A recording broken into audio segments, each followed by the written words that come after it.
Oh, man, from boots in the ground to boots in the garage, man. It's all BOTG, isn't it? At the end of the day, right?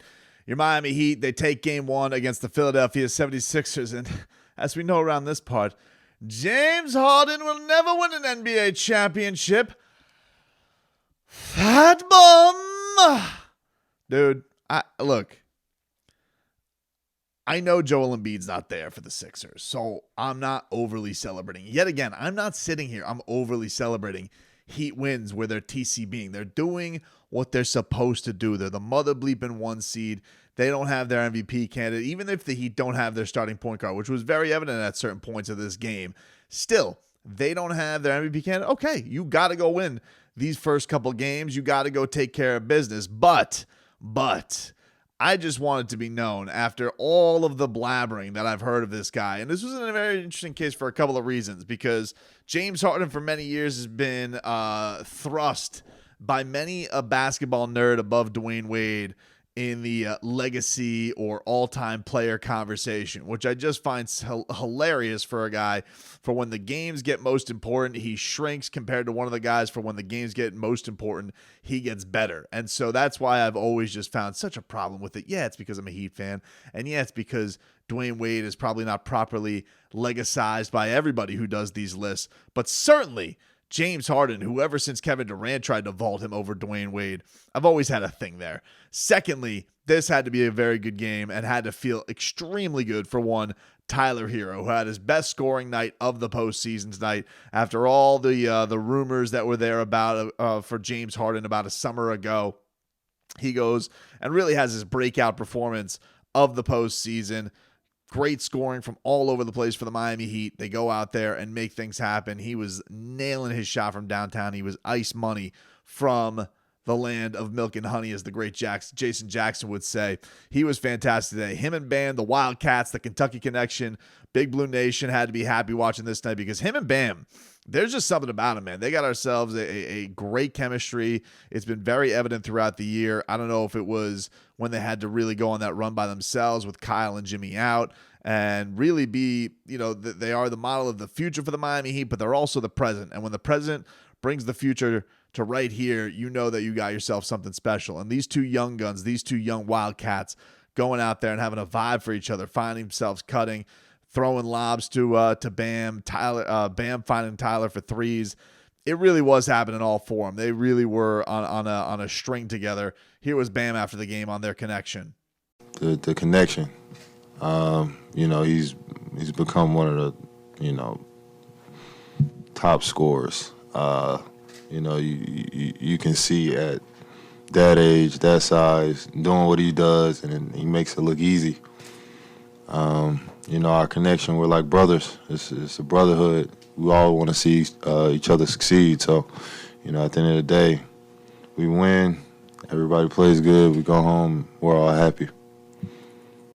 It was awesome to see, man. But honestly, the person who swung this game, and it was one man, and in my mind, one man alone, and that was the man they call P.J. Tucker.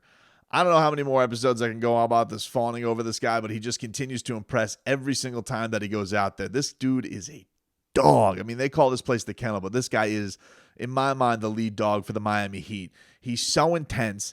He brings every ounce of energy that he can bring every single game, whether it's going to get an offensive rebounds, whether it's taking James Harden on defense full court, whether it's going and running to the rim, showing his offensive versatility to this year. Like, it was always said that PJ Tucker was meant for Heat culture and Heat culture was meant for PJ Tucker, but this really does feel like a marriage that almost happened. It's almost a travesty that it's happening this late into his career, because it's one I wish I would have seen for years. I wish that number 17 would have went in the rafters tonight with the energy that this dude was bringing. Every single play, it feels like he's just bringing the most intensity, the most just passion every single time. But it really, really swung, because the Heat got out to a great start in this game.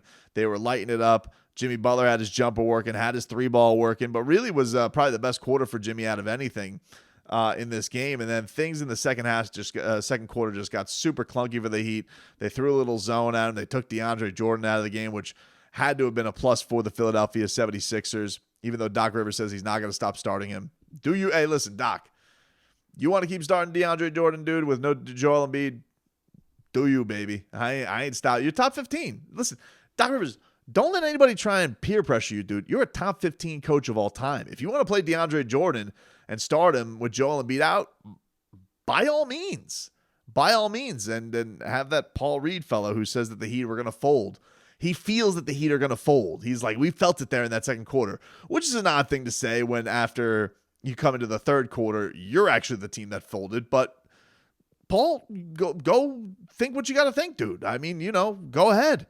Go ahead. But PJ Tucker, everything. He's just a menace, dude. Like, he was hounding James Harden all over the court. He was throwing his body in there. He's 6'4", 6'5", going amongst the trees to go get offensive rebounds, get extra possessions, kick him out for threes, get him to Bam for dunks. Just doing everything that he can to swing momentum. And asked him about this after the game, and this is what PJ had to say just about feeling that second quarter and feeling like he had to make an imprint coming out of halftime. PJ mentioned just how those energy plays are your job, but after that second quarter where things slowed up for you, did you feel like you had to call upon something extra after halftime to kind of get everybody going in the right direction? Yeah, I feel like I should have did that a little more earlier. Kind of held the ball a little bit, trying to, post it and getting our post splits and different stuff, but, being weak side sometimes, where we can attack the glass and get those extra possessions. A few times in the second quarter I didn't do it, so I made a mental note to I wasn't going to let that happen in the second half. That stuff is momentum and energy plays for us. And, we got a lot of good free throw shooters and three-point shooters. So once we can get those plays, kickouts for those open shots, those are momentum changers. He's awesome, man. I love everything that he brings to the table. He's super intense. He's just made for this. And I just love his facial expressions. I love the way that he goes about the game. I love when there's foul calls. He's like, he looks like his head's gonna explode. I love when he hits the corner three, the gestures that he makes. It really was fantastic. I mean, James Harden was having to look for his safe word tonight because the Heat were all over him, just like they were Trae Young in the other series. And we're trying to figure out still what his safe word is. We know that Trae Young's is pineapple. I think for James Harden, most people think it should be Tootsies. That should be his tap out word, tap machine that he wants to go take a vacation. And listen, when he wants to go to Tootsies, it's because he's tired of the booby trap, dude. He is tired of what this defense can bring to the table, and I'm looking forward to it because I think that this series it sucks for James Harden and it sucks for the Sixers that you don't have Joel Embiid, but this is one of the benefits of you think you go get another MVP candidate. You're supposed to be able to weather some storm. He's supposed to summon like Hulk Hogan some powers to kind of give you a little bit more. And tonight that guy honestly was Tobias Harris. It wasn't James Harden, and I got to think for most Sixers fans, they feel to themselves, we wasted the Tobias Harris game. We wasted a game where Tobias Harris was hounding them on defense, was making every shot that he could, really was giving the Heat all that they can handle, and that's squandered now. That's not in a place where if you're going to get it back or not. So, look, the Heat did what they were supposed to do. It was a fun game. When that Pepas plays, though, dude, I'm telling you, that building just gets on fire. It's Goosey's galore. Like, when Pampas plays at FTX Arena, it's basically like The Undertaker. When The Undertaker chime hits, for all my wrestling fans out there, boom. It's over. It's over. It's like the Deadman. It's like, by Dwayne Deadman, dude. He had like 3 fouls in 30 seconds. It was a masterful performance today by the mechanic with what he was able to do out there with the foul trouble today.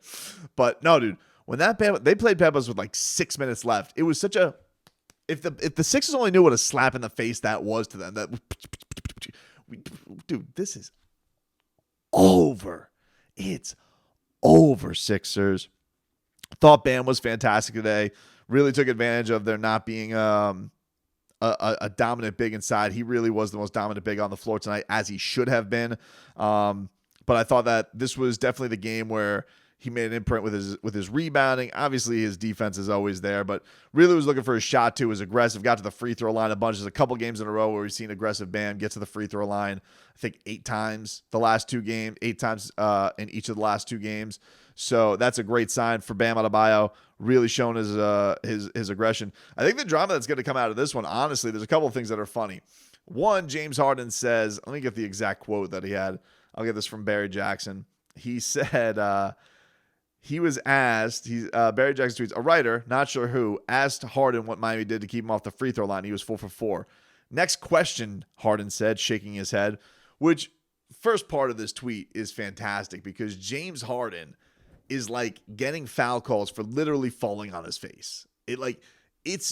PJ had almost like somebody asked PJ about this and he's just like, it was almost the opposite. Like PJ's just like, with these new rules, man, like who knows what you're allowed to do anymore or anything. So like, it's just so funny, the two stratospheres, neither one of them's happy with where it's at, but I feel like it's hilarious hearing James Harden. Like James Harden didn't go to the rim, dude. Like wasn't going to the rim, was falling all over his face and was looking for bailout calls. It's what his entire game has been for this elite rise that he has. Asked about PJ Tucker's good defense on him, Barry writes, PJ, quote, PJ is PJ, plays hard. That's not something I'm worried about.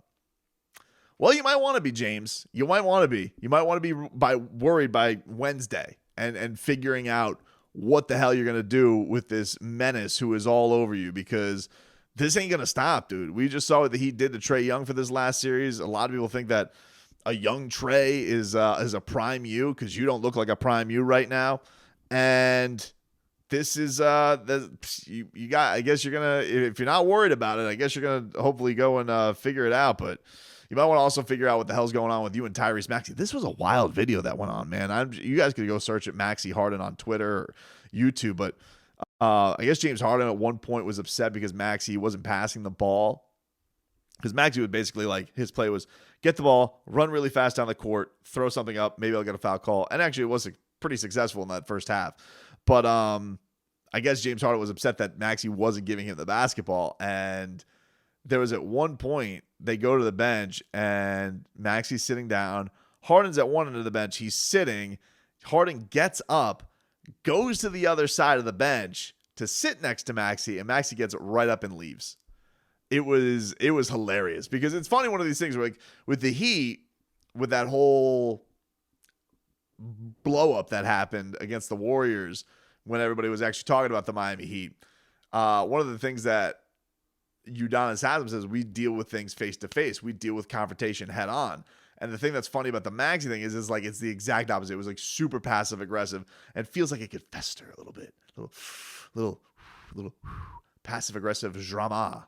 So we'll see that what goes on there. That is funny. But listen, you have a game where Big Yurt outscores you in the second half, Harden. You might want to I don't know, dude. I would say that you got other things to worry about other than You got PJ Tucker to worry about. It seems like you got your frosty relationship with Max to worry about. And also, you might want to, I don't know, this is just me thinking, but you also might want to try and outscore Omer Yurtseven, who they threw in there, and you just knew, hey, Omer is throwing up big shots, and that means we're getting glamour shots on Instagram. Also want to give a shout out to my guy, White Hot Bernie. Rest easy, dude. I saw what happened to your fireballs on the Twitter account. Hope you're doing all right. Just so everybody knows, he handled it like a champ. Got through the rest of the game. He was on the railing, fell right between, hit his little Bernies, and kind of wilted over. I hope he's okay. I love you, Bern. Shout out to the message that you sent to my boy. And look, the Heat will move on now to Game 2 Wednesday night, and got to continue to protect home court. It is essential. But I thought that tonight was a really, really good performance. I love seeing the big games from Bam and Tyler Herro. I thought that was huge for Miami to have a game where your two young guns really carried you offensively, especially a game with Jimmy where pretty inconsistent from his jumper standpoint. Like, he had it there in the first half, and then all of a sudden it kind of just went away. But they were able to but thankfully the young guys were able to kind of carry the load tonight for Miami, the offensive end, but the defensive end just, this Heat team just continues to be a menace through and through for everything. And yeah, maybe this series is going to change with Harden, but I will say, when Joel Embiid comes back, but I will say, look, Joel Embiid's already dealing with a lot. He's dealing with the thumb injury, and now he has an orbital bone. He's got to play with a mask. Who hopefully, for them, they say he's going to be back by Game 3, but they don't know. And what can you expect by a Joel Embiid who's this banged up? You need more from James Harden, and I just don't know how any Sixers fan can look about what this guy, what his resume has been, what it continues to be in the postseason, and feel like this guy can give you the extra gear that will take you to the other side. You may look to Maxey and say he's going to be the guy to do that. That's going to take a hell of a leap, and you can get those performances, I think, every now and then from the super young guys. But to think that they're going to absolutely take over a series, I think it's asking a lot. So again, I'm not overreacting. I'm not calling this series. You guys already know what I predicted for this series anyway. But he did what they were supposed to do. I thought that they really turned a dud of a second quarter where they ended up having a 1-point deficit at halftime. They turned it around fantastically and got to what they really should be in this series, especially with Joel Embiid out, which is dominant.